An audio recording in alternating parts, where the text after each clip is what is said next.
कार्यक्रमको साथमा राष्ट्रिय वाणिज्य ब्याङ्क, किनकि हामीले बुझेका छौँ आफ्नो भनेको आफ्नै हुन्छ। कुमारी ब्याङ्क, सबैका लागि सधैँका लागि। ग्लोबल आइएमई ब्याङ्क, सबैका लागि bank. Sunrise bank, rising to serve. हामी सँगसँगै। मेगा ब्याङ्क नेपाल लिमिटेड, विश्वास जित्दै अघि बढ्दै। लक्ष्मी ब्याङ्क, लक्ष्य छ, लक्ष्मी ब्याङ्क छ, हामी सबैको bank. Nepal Bangladesh bank. Shangrila development bank limited, स्थानीय विकासको आधार। Prime life insurance company limited, सुरक्षित भविष्य।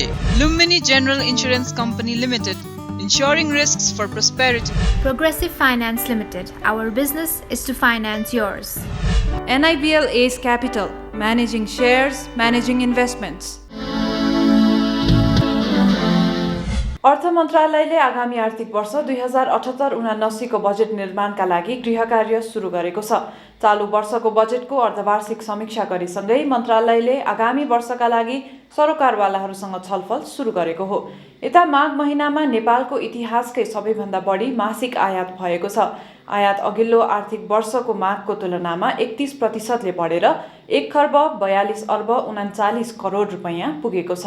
नमस्कार, कार्यक्रम अर्थको आजको श्रृङ्खलामा म आकाङ्क्षा उपाध्याय स्वागत गर्दछु। आज हामी डिजिटल कारोबारमा ग्राहकको आकर्षण बढ्दो र राष्ट्रिय बीमा संस्थानद्वारा प्रविधिको प्रयोगमा विशेष जोड लगायत साताका थप आर्थिक गतिविधि लिएर उपस्थित भएका छौँ। आउनुहोस् आजको कार्यक्रम सुरु गरौँ। प्रविधिमा पहुँच बढेसँगै पछिल्लो समय नगद रहित अर्थात् डिजिटल कारोबार बढेको छ। डिजिटल कारोबारप्रति आकर्षण बढ्नुको कारण हो यो सजिलो, सुरक्षित र पारदर्शी छ। त्यसमा पनि कोरोना संक्रमण महामारी रोकथाम गर्न लगाइएको बन्दाबन्दीपछि त डिजिटल कारोबार हत्ते बढ्न पुग्यो। नेपाल राष्ट्र ब्याङ्कका अनुसार चालु आर्थिक वर्षको पुस मसान्तसम्म क्युआर कोड मार्फत मात्र 1,24 करोड रुपियाँ बढीको भुक्तानी भएको छ। यो बाहेक एटिएम, मोबाइल ब्याङ्किङ तथा इन्टरनेट ब्याङ्किङ मार्फत हुने कारोबार पनि बढेको छ। लकडाउन पछिको अवस्थामा डिजिटल माध्यमबाट ब्याङ्किङ कारोबार बढिरहेको छ। ई कमर्सका कारोबारहरू पनि बढिरहेका छन्। हामीले उदाहरणकै रूपमा हेर्ने हो भने अहिले पुस महिनामा आरटिजिएसमा उल्लेख्य कारोबार भएको देखिन्छ। एउटा अहिले सबैभन्दा बढी प्रचलनमा आइरहेको क्युआर कोडको विषय छ। क्युआर कोडको माध्यमबाट साउन महिनामा हेर्ने हो भने 59 करोडको हाराहारीमा कारोबार भएको देखिन्थ्यो। अहिले पुसमा आइपुग्दा 1,24 करोडको कारोबार भएको छ। त्यसैले यो अरू पनि जस्तो मोबाइल ब्याङ्किङ, ई कमर्स अनि एटिएमबाट रकम झिक्ने यी कुराहरू पनि बढिरहेका छन् पछिल्लो समय। लकडाउन पछि जुन मान्छेहरूमा चाहिँ यताउता टाढा जानका लागि ट्रान्सपोर्टेसनको समस्या, अनि अहिले पनि अब यो ट्रान्सपोर्टेसन नर्मल भइसकेपछि पनि एउटा के छ त भनेर भन्दा हामी सबैलाई रियलाइज भएको विषय भनेको यसले त ट्रान्जेक्सन कस्ट त जोगाउँदो रहेछ। अनावश्यक किन चाहिने हामीले पैसा झिक्न एटिएमसम्म पुग्ने अथवा ब्याङ्कको काउन्टरमा पुग्ने, आफै यहाँबाट कारोबार गर्न सकिन्छ, आफै किन्न सकिन्छ भने यसले इफिसियन्सी प्रमोट गरिरहेछ, ट्रान्जेक्सन कस्ट घटाइरहेछ। सरकारले डिजिटल कारोबारलाई प्रबन्धन गरेसँगै नगद रहित कारोबारको सीमा र दायरा फराकिलो हुँदै गएको छ। वालेट प्रयोग गरेर रिचार्ज, बिजुली, खानेपानी, टेलिफोन, इन्टरनेट, टिभी, हवाई टिकटको शुल्क तिर्नु त सामान्य भइसकेको छ। तर अझै पनि कुल कारोबारको 94% नगदमै भुक्तानी हुने गरेको छ। जबसम्म कुनै कुरा तपाईँको दैनिकी बन्दैन, तपाईँलाई दिनदिनै चाहिँदैन, तबसम्म त्यो कुरा प्रस हुन चाहिँ टाइम लाग्दो रहेछ होइन। अहिले पनि समग्र रूपमा हेर्नुहुन्छ भने मार्केटमा भएको सर्भिसेसमध्ये 6% मात्र डिजिटल भएको छ। 94% अझै पनि क्यासमा कारोबार भइरहेछ होइन। त्यही भएर चाहिँ त्यो हाम्रो दैनिकी बनिसकेको छैन। एउटा भनौँ नेपालीले महिनामा भनौँ न 50,000 खर्च गर्छ भने त्यो 50,000 उसले के कुरामा खर्च गर्छ होइन। त्यसको 5-6% मात्र अहिले वालेटहरूबाट हुने गरेको छ होइन। तर बिस्तारै चाहिँ हामी यो टेक्नोलोजी वर्ल्डमा टुथब्रस टेस्ट भन्छौँ। यो एप भनेको टुथब्रस जस्तो हुनुपर्छ। हामीलाई दैनिकी त्यो चाहिन्छ नै। फ्युचर चाहिँ यही नै हो होइन। यसमा नगई विकल्प छैन। तपाईँ कति चाँडो जाने, कति ढिलो जाने भन्ने कुरा मात्र हो। तपाईँ आज जानुहुन्छ कि 2 वर्षपछि जानुहुन्छ भन्ने कुरा मात्र हो। र तपाईँले राष्ट्र ब्याङ्कको पनि डेटा हेर्नुभयो भने होइन, जसरी ब्याङ्किङ कारोबारहरू, डिजिटल कारोबारहरू बढ्यो, त्यो चाहिँ एकदमै एक्सपोनेन्सियल ग्रोथ नै छ र आगामी दिनमा चाहिँ त्यो झनै बढ्नेछ भन्ने हामी विश्वस्त छौँ। नेपाल राष्ट्र ब्याङ्कका गभर्नर महाप्रसाद अधिकारी त पछिल्लो समय क्युआर कोड भुक्तानी विस्तारमा निकै अग्रसर देखिनु भएको छ। राष्ट्र ब्याङ्कको अग्रसरतामा वाणिज्य ब्याङ्कहरूले राजधानीका ठूला तरकारी तथा फलफुल बजारबाट क्युआर कोड भुक्तानी सञ्चालनमा ल्याएका छन्। काठमाडौँका तरकारी तथा फलफुल बजारबाट सुरु भएको क्युआर कोड अभियान उपत्यका बाहिर पनि विस्तार हुन थालेको छ। 2 वर्षमा एकदम उल्लेख्य रूपमा हामीले चाहिँ यो डिजिटाइजेसनको लागि चाहिँ इन्भेस्टमेन्ट गरेर अगाडि बढिरहेछौँ र बिस्तारै अहिले आएर चाहिँ त्यसको हामी जुन अब इम्प्लिमेन्टेसनको फेजमा पुगेका छौँ। हामीले चाहिँ 2 किसिमले काम गरिरहेको छौँ। एउटा चाहिँ कस्टमरको टच पोइन्टमा उहाँहरूलाई कस्तो किसिमको फेसिलिटी दिने अथवा उहाँहरूले डिजिटल माध्यमबाटै ब्याङ्कसँग कनेक्ट हुन सक्ने आफ्नो कारोबारहरू गर्न सक्ने एउटा बनाउँछ भने इन्टरनली पनि त्यसलाई चाहिँ फेरि त्यो डिजिटल रूपमा आइसकेको इन्स्ट्रक्सन अथवा उसलाई चाहिँ हामी फेरि इन्टरनली पनि आफ्नो वर्कफ्लोको प्रोसेसबाट अथवा इन्टरनल प्रोसेसलाई पनि डिजिटाइज गरेर एन्ड टु एन्डसम्म नै पुरा प्रोसेसलाई नै हामी डिजिटाइज गर्न खोज्दैछौँ। त्यसले गर्दाखेरि एउटा चाहिँ सर्भिसको इफिसियन्सीको कुरो भयो। अर्को चाहिँ अलिकति टाइम पनि फास्ट हुने भयो र अलिकति सिक्योर ट्रान्ज्याक्सन पनि हुन्छ। नगद रहित कारोबार प्रोत्साहन गर्ने राष्ट्र ब्याङ्कको नीति अनुरूप चालु आर्थिक वर्षको मौद्रिक नीति मार्फत पनि नगद कारोबार न्यूनीकरण गर्न सबै प्रकारका नगद कारोबार विद्युतीय माध्यमबाट भुक्तानी गर्न प्रोत्साहन गर्ने बताइएको छ। त्यसैलाई सघाउन ब्याङ्कहरूले डिजिटल कारोबारसँगै ब्याङ्क खाता खोल्ने, कर्जा दिने लगायतका सुविधाहरू समेत अनलाइनबाटै उपलब्ध गराउन थालेका छन्। कार्ड र मोबाइल ब्याङ्किङ भनेको अब डिजिटल ब्याङ्किङ भए तापनि त्यसलाई नेक्स्ट लेभलको डिजिटल ब्याङ्किङ हो जस्तो मलाई लाग्दैन। अब हामी अहिले क्युआर कोडमा सबै ब्याङ्कहरू एग्रेसिभ भएर लागिरहेछौँ, विच इज नेक्स्ट भनौँ न भोलिका दिनमा ट्रान्जेक्सन हुने मिडियम त्यही नै हो। इन्टरनेट ब्याङ्किङ भन्दा पनि बढी चाहिँ मोबाइल ब्याङ्किङ र कार्ड अनि त्यसपछि क्युआर कोडको युज बढी हुने डेटाले पनि देखाइरहेछ र अहिलेको कोभिडको इन्फेक्सनको कारणले गर्दा त्यो ट्रान्जेक्सनहरू पनि म्यासिभ रूपमा बढाएर देखिन्छ र त्यसमा हामीले पनि कन्ट्रिब्युट गरिरहेछौँ। यो सँगै डिजिटल कारोबार प्रबन्धनका लागि साक्षरता, विश्वास र पहुँच अभिवृद्धि अत्यावश्यक छ। तर बढ्दो मोबाइल र इन्टरनेटको प्रयोगले डिजिटल भुक्तानीलाई थप सघाउ भने पुर्याएकै छ। हामी यदि यो देशमा प्रगति गर्ने हो र इकोनोमिक रेभोल्युसन ल्याउने हो भने आखिर त्यो ब्याङ्क भनेको त पब्लिक प्रपर्टी हो नि, त्यसको भाडा त्यही छ, स्यालेरी त्यही छ। त्यो भाडा तिरेर त्यो भवन बनाएर हामी 8 घन्टा मात्र काम गरिरहेछौँ। त्यसलाई 24 घन्टा बनाउने बाटो भनेको यही डिजिटल हो। तपाईँलाई राति 10 बजे कुनै साथीलाई 50,000 रुपियाँ उसको ब्याङ्कमा पठाउनु छ, तपाईँ तुरन्तै खल्ती एपबाट पठाउन मिल्छ होइन। सो डिजिटल भनेको सधैँ सस्तो नै पर्ने हो। यो त सर्भिसको पार्टमा भयो। त्यो बाहेक मेजर 3टा कुरा चाहिँ लिट्रेसी, ट्रस्ट र एक्सेस हो होइन। यो डिजिटल वालेटको पिलर्स जहाँ पनि त्यही नै हो। लिट्रेसी भनेको चलाउन आउनु पऱ्यो, ट्रस्ट भनेको तपाईँलाई त्यसमा ट्रस्ट हुनु पऱ्यो, त्यसमा सेक्युरिटी लगायतका कुराहरू पनि हुन्छन्। र एक्सेस तपाईँलाई अब स्मार्टफोनै छैन, तपाईँसँग इन्टरनेट छैन अथवा 2G छ चल्दैन होइन भने त्यो एक्सेसै भएन भने त तपाईँ चलाउन सक्नुहुन्न नि त। यो 3टा कुरा भयो भने चाहिँ राम्रो हुन्छ र यसको लागि हामी खल्तीले पनि विभिन्न अवेरनेस कार्यक्रमहरू गरेर हुन्छौँ। हाम्रो स्मार्ट छोरी क्याम्पेन छ, घर घरमा एउटा छोरीलाई हामीले चाहिँ यो डिजिटल फाइनेन्सियल लिट्रेसी ट्रेनिङहरू दिइरहेछौँ। डिजिटल कारोबारले सहजता मात्र नभई कारोबारमा पारदर्शिता समेत ल्याउँछ। त्यसले सेवा प्रदायक र प्रयोगकर्तालाई मात्र नभई राज्यलाई समेत ठूलो फाइदा हुने हुँदा सबैको सल्लाह र सुझाव अनुसार यसलाई प्रवर्धन गर्दै जाने राष्ट्र ब्याङ्कको योजना छ। राज्यलाई पनि के हुन्छ त भनेर भन्दा ट्रान्सप्यारेन्सी प्रमोट हुन्छ। हाम्रो व्यावसायिक क्रियाकलापहरूको, व्यापारिक क्रियाकलापहरूको कुन सीमामा कारोबारहरू भइरहेका छन्, काम भइरहेका छन्, तिनीहरू जब पारदर्शी हुन थाल्छन् त्यसपछि हाम्रो ट्याक्स नेट पनि विस्तार हुन थाल्छ। राज्यले त्यो रकमलाई भोलि शिक्षा, स्वास्थ्य लगायतका अत्यन्त पूर्वाधार लगायतका क्षेत्रमा जुन अत्यन्त महत्त्वपूर्ण क्षेत्र छन् ती क्षेत्रमा त्यसलाई लगानी गर्न सक्छ। त्यसले यो डिजिटल कारोबारले खालि व्यक्तिलाई र ब्याङ्कलाई मात्र अहिले सजिलो बनाइरहेको होइन, ग्राहकलाई र ब्याङ्कलाई मात्र सजिलो बनाइरहेको छैन कि यसले समग्रमा भोलि सिस्टमलाई कुन बाटोबाट लैजाने, सिस्टममा कहाँ यसले कन्ट्रिब्युसन गर्न सक्छ, हाम्रो समग्र अर्थतन्त्रमा कसरी हामीले कारोबारको लागत घटाउन सक्छौँ, कसरी पारदर्शिता अभिवृद्धि गर्न सक्छौँ, त्यसै गरिकन कसरी भोलि चाहिँ ट्याक्स सिस्टमलाई अझ बलियो बनाउन सक्छौँ भन्ने विषयमा पनि यसले सहयोग पुर्याउँछ जस्तो लाग्छ। के सेवा शुल्क अझै बढी छ भन्ने कुरामा हामीले निरन्तर चाहिँ एक किसिमको मोरल सुजेसन दिइरहेका छौँ ब्याङ्कहरूलाई पनि एनसिएचएललाई पनि।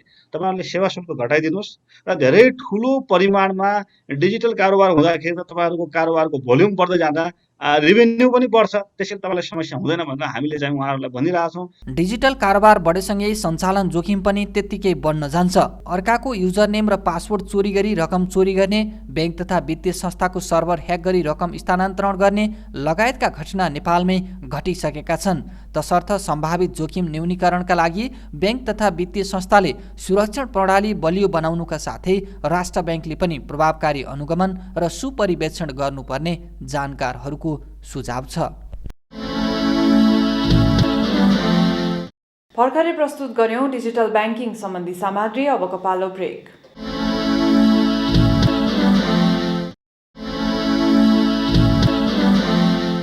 सरकारले होटल, रिजोर्ट तथा बुटिक होटलको पहिचानलाई स्थापित गर्न स्टार सङ्केत चिन्ह प्रदान गर्ने भएको छ। होटलले दिने सेवा, गुणस्तर, क्षमता लगायतका विषयलाई हेरेर स्तर निर्धारण गरी सङ्केत चिन्ह प्रदान गरिने पर्यटन विभागले जनाएको छ। यस्तै वाणिज्य ब्याङ्कहरूले कृषि क्षेत्रमा 11% कर्जा प्रवाह गरेका छन्। नेपाल राष्ट्र ब्याङ्कका अनुसार चालु आर्थिक वर्षको पुससम्ममा 36 खर्ब 58 अर्ब रुपैयाँ ऋण प्रवाह गरेकोमा 2 खर्ब 71 अर्ब रुपैयाँ कृषि क्षेत्रमा गरेको छ। थप आर्थिक सामग्री सहितको अबको प्रस्तुति बिजनेस राउन्डअप। पछिल्लो समय कोरोना बिमा दाबी भुक्तानीको संख्या बढेको छ। बिमा समितिले दिएको पछिल्लो जानकारी अनुसार हालसम्म 35,000 बिमितले 3 अर्ब 50 करोड रुपैयाँको दाबी भुक्तानी प्राप्त गरिसकेका छन्। समितिबाट 44,000 बिमितको दाबी भुक्तानीका लागि आवश्यक कागजपत्र स्वीकृत भएको छ। 44,000 तामचुनको त फाइलै एप्रुभ भइसकेको छ। त्यो बाँकी इन्टिमेसनको कागजहरू पनि हाम्रो स्वास्थ्य मन्त्रालयको इडिसिडीमा गएको छ। इडिसिडीमा केही गएको छ, 3,045 जति डाटा त्यहाँ छ। त्यो डाटा पनि अब एप्रुभ भएर आएपछि यो चाहिँ हामीले चाहिँ सहज हुन्छ जस्तो लाग्छ। समितिले कोरोना बिमा दाबीका लागि प्रमाणीकरण गरेका बाँकी बिमितहरूलाई आगामी 1 हप्ताभित्र भुक्तानी दिइने बताएको छ। तर बिमितले भने कोरोना बिमा बापतको रकम महिनौसम्म प्राप्त गर्न नसकेको गुनासो गर्दै आएका छन्। बिमा समितिले अस्ति शुक्रबार नै हामीले 1 अर्बको हाम्रो दायित्व पठाइसकेका छौँ। अब यो मेरो विचारमा यो हप्तामै यो 44,000 मान्छेहरूको दाबी भुक्तानी हुन्छ र करिब 1 हप्ताभित्र मैले भर्खर पुलको म्यानेजरलाई भेटेको थिएँ। पुलको म्यानेजरले पनि त्यही भन्नुहुन्थ्यो। पुल म्यानेजर शिखर इन्सुरेन्स कम्पनीको सिओलाई मैले भेटेको थिएँ। उहाँले पनि मलाई त्यही भन्नुहुन्थ्यो कि हामी 1 हप्तामा सबै अबको 1 हप्तामा चाहिँ यो जुन हामीले रकम पाइसकेका छौँ, जुन दायित्व जसको दायित्व थियो त्यो सबै रकम हामीले पाइसकेका छौँ। त्यो भयो हुनाले हामी सबै व्यवस्था गर्न सक्छौँ। त्यस्तै पछिल्ला दिनहरूमा कोरोना संक्रमणको दर तुलनात्मक रूपमा घटेसँगै कोरोना बिमा गर्नेको संख्या पनि घटेको छ। पछिल्लो हामीले जुन बिमा लेख हामीले परिवर्तन गऱ्यौँ, स्वास्थ्य बिमा अन्तर्गत लिएर आएर 25,000 र 75,000 रुपियाँ बनायौँ। जुन हस्पिटल भर्ना भएकोलाई त्यो बिल अनुसार 75,000 बनायौँ। जुन त्यसपछि चाहिँ केही बिमा गर्ने मान्छेहरूको बिमितहरूको सङ्ख्या चाहिँ घटेको चाहिँ हामीलाई बिमा कम्पनीबाट यो घटेकै छ जस्तो लाग्छ। त्यति बढेको छैन। कोरोनाबाट हुन सक्ने सम्भावित आर्थिक जोखिमको रक्षावरणका लागि गएको वैशाखदेखि कोरोना बिमा गर्न थालिएको हो। एनएमबी ब्याङ्कको प्रमुख कार्यकारी अधिकृत सिइओमा सुनिल केसी पुनः नियुक्त हुनुभएको छ। ब्याङ्क सञ्चालक समितिले आगामी 4 वर्षका लागि उहाँलाई पुनः नियुक्त गरेको हो। सिइओ केसीको कार्यकाल यही फागुन अन्तिममा सकिँदैछ। उहाँको नयाँ कार्यकाल आगामी चैत 1 देखि लागू हुनेछ। 4 वर्षमा हाम्रो मेजर फोकस चाहिँ अलिकति बढी यो energy sector, specially hydro power अथवा अरू रिन्युएबल्स एनर्जी सेक्टरहरू, पछिल्लो समयमा आएर हामी कृषिमा पनि फोकस गरिरहेका थियौँ, टुरिज्ममा पनि हाम्रो फोकस गरिरहेछौँ। यही सेक्टरहरूलाई चाहिँ अगाडि लिएर त्योभन्दा अब इन्फ्रास्ट्रक्चरको डेभलपमेन्ट हुने हामीले जुन एक्सपेक्टेसन राखेका छौँ गभर्मेन्टको साइडबाट अब आउने दिनमा अलि यो आर्थिक रूपमा इकोनोमीलाई चलायमान बनाउनको लागि त्यसमा चाहिँ हामीले कन्स्ट्रक्सन सेक्टरमा पनि एउटा खालको चाहिँ राम्रो सम्भावना देखाएका छौँ र त्यही सेक्टरमा फोकस भएर हाम्रो उद्देश्य भनेको नेपालमा एनएमबी ब्याङ्क चाहिँ सबैले मन पराएको ब्याङ्क अथवा मोस्ट प्रिफर्ड ब्याङ्क अथवा मोस्ट प्रिफर्ड ब्याङ्कको रूपमा चाहिँ हामी अगाडि बढ्न खोजिरहेछौँ। ब्याङ्कले चालु वर्षको दोस्रो त्रैमासमा 1 अर्ब 61 करोड रुपैयाँ खुद मुनाफा आर्जन गरेको छ। यस्तै ब्याङ्कको कुल निक्षेप 1 खर्ब 49 अर्ब र कर्जा तथा सापट 1 खर्ब 44 अर्ब रुपैयाँ पुगेको छ। यो वर्षको दोस्रो त्रैमासमा निक्षेपमा 14 अर्ब 61 करोड र कर्जा तथा सापटमा 21 अर्ब 88 करोड रुपैयाँले वृद्धि गर्न ब्याङ्क सफल भएको छ। सनराइज ब्याङ्कका प्रमुख कार्यकारी अधिकृत सुमन शर्माले आफ्नो कार्यकालमा ब्याङ्कलाई थप अब्बल बनाउने प्रतिबद्धता जनाउनु भएको छ। ब्याङ्कका सबै सूचकहरूलाई थप सबल र मजबुत बनाउँदै प्रतिस्पर्धी बजारमा खरो रूपमा उत्रने उहाँको योजना छ। शर्माले गत सातादेखि प्रमुख कार्यकारी अधिकृतको जिम्मेवारी सम्हाल्नु भएको हो। मलाई बोर्डले इन्ट्रस्ट गर्नुभएको चाहिँ के भन्दाखेरि बिजनेस पनि बढाउनु पर्यो अनि ब्याङ्कको ब्रान्ड पनि एउटा लेभलमा पुर्याउनु पर्यो अनि रिटर्न अन अब जस्तो दुईटा बिजनेस बढाउने भने दुईटा कमर्सियल ब्याङ्क चाहिँ मर्ज गर्यो भने त बिजनेस डबल भइगयो। अब त्यो टप 10 मा पुग्यो कि पुगेन हैन भन्दा खालि भोल्युमले मात्रै चाहिँ गर्छ जस्तो लाग्दैन। शेयर होल्डरले कति रिटर्न पाउनु ब्याङ्क रिटर्न पाउनुभयो भन्ने कुरा आउँछ। रिटर्न अन इक्विटीको कुरा होला सबैभन्दा इम्पोर्टेन्ट कुरा चाहिँ। र रिटर्न अन इक्विटी भनेको फेरि ब्याङ्क भनेको सर्ट टर्म बिजनेस होइन, लङ टर्म बिजनेस हो। लङ टर्म बिजनेसमा चाहिँ 1 वर्षको रिटर्न अन इक्विटी मात्रै हेरेर हुँदैन होला, ग्रेजुअली प्रोग्रेसन कस्तो छ भन्ने कुरो हेर्नुपर्छ होइन। त्यो सबैले हेर्दा अनि sustainability is more important. Risk इन्डस्ट्रीमा रिस्क अथवा मार्केटमा रिस्क अथवा कन्ट्रीमा रिस्क हुँदाखेरि पनि कमर्सियल ब्याङ्कले चाहिँ प्रपरली पहिलेदेखि काम गरिरहेछ भने त्यसले चाहिँ त्यो रिस्कलाई कतिको सस्टेन गर्न सक्छ, एब्जर्ब गर्न सक्ने क्यापासिटी छ। त्यो सबैभन्दा इम्पोर्टेन्ट कुराहरू होला। यस्तै ब्याङ्कले मर्जर र प्राप्तिको बाटो पनि खुल्ला राखेको छ। मर्जर र प्राप्तिले प्रतिस्पर्धी क्षमता विकास गर्न थप सहज हुने विश्वास छ। हाम्रो ब्याङ्कमा चाहिँ बोर्डमा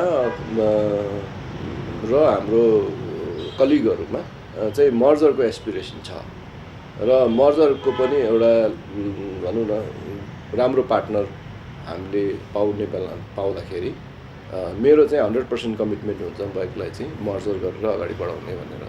त्यसमा अब मर्जर गरिसकेपछि चाहिँ दुईटामा एकजना मात्रै सिइओ हुन्छ।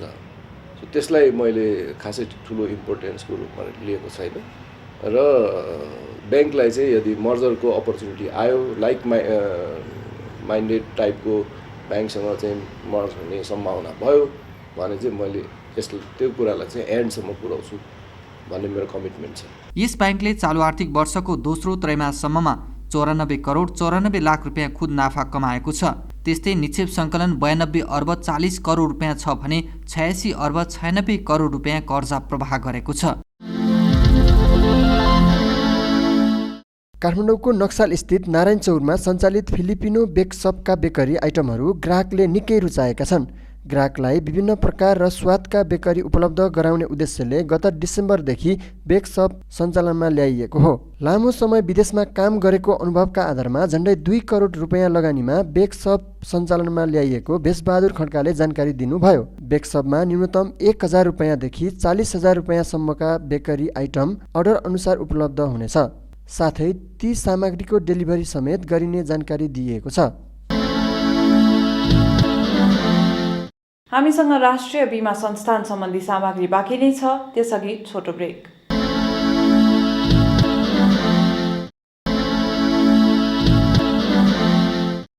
राष्ट्रिय बीमा संस्थानले प्रविधिको प्रयोगलाई विशेष जोड दिने जनाएको छ। संस्थानले ग्राहकहरूको सहजताका लागि प्रविधिको प्रयोगलाई जोड दिने जनाएको हो। एक सामग्री।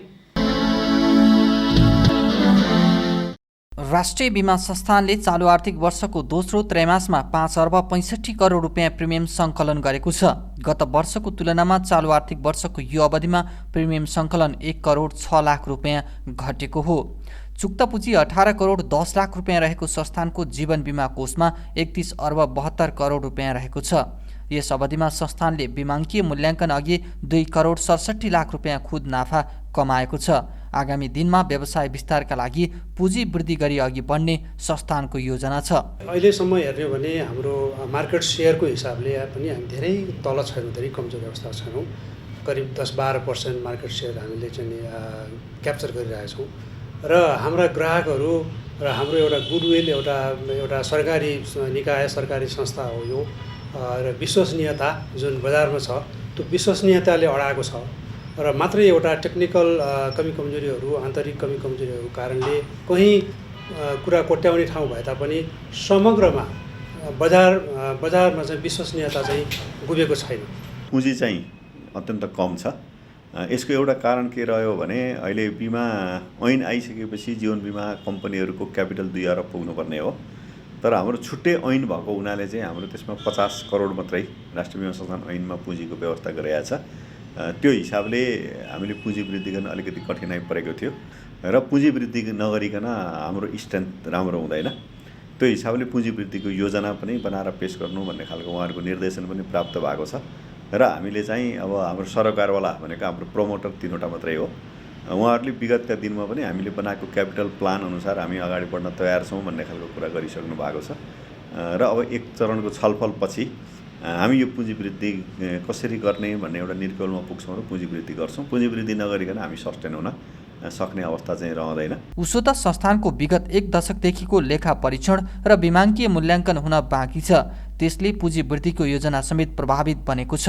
यसलाई अब छिट्टै टुङ्ग्याउने गरी आन्तरिक गृहकार्य भइरहेको भन्दै संस्थानले नियामक निकाय बीमा समितिबाट पनि आवश्यक सहयोगको अपेक्षा गरेको छ। विगतमा जे जस्ता कमी कमजोरीहरू भए त्यसलाई एक किसिमले के भने कन्सिडरेसन भन्छ नि, केही कुराहरू कन्सिडरेसनको हिसाबले अघि बढ्नलाई चाहिँ पहिलाका कुराहरूलाई फुकुवा गरेर अनि अब आउने आगामी दिनहरूमा अघि बढ्नलाई नयाँ एउटा चाहिँ नियमले हामी अघि बढ्नुपर्छ।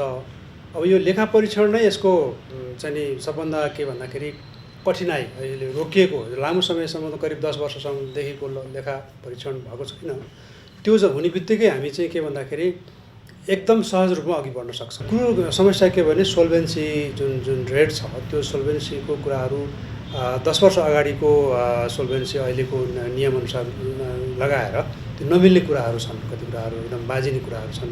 त्यसलाई चाहिँ नि फुकुवा गर्न हामीले चाहिँ अनुरोध गरिरहेका छौँ र हामी चाहिँ होपफुल छौँ अहिले अब चाहिँ केही हुन्छ। अहिलेको बीमा समितिको अध्यक्ष मनोनित अध्यक्षले यसलाई चाहिँ नि कुनै हालतमा पनि यसलाई हामीलाई सहयोग गर्नुहुन्छ र यो अघि बढ्छ भन्ने हामी अपेक्षित छौँ। त्यस्तै व्यवसाय विस्तारका लागि शाखा सञ्जाल विस्तारलाई पनि तीव्र पार्ने जनाएको छ।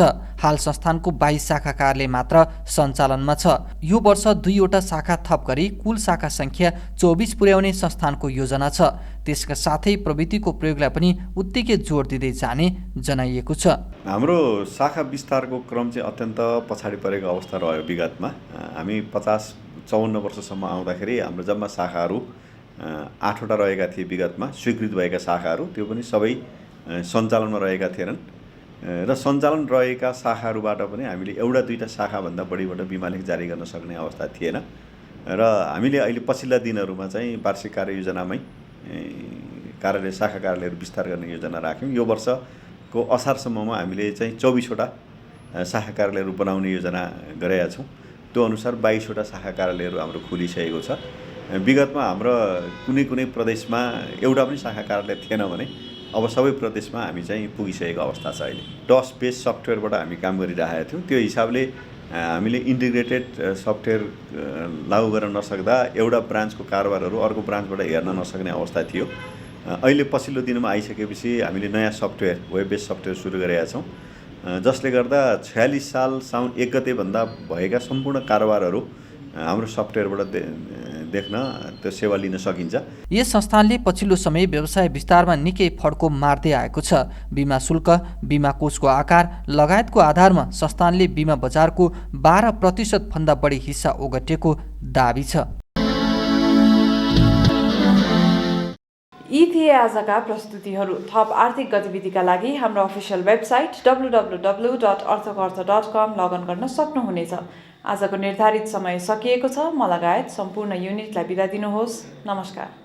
यस कार्यक्रमको साथमा राष्ट्रिय वाणिज्य ब्याङ्क, किनकि हामीले बुझेका छौँ आफ्नो भनेको आफ्नै हुन्छ। कुमारी ब्याङ्क, सबैका लागि सधैँका लागि। ग्लोबल आइएमई ब्याङ्क, सबैका लागि ब्याङ्क।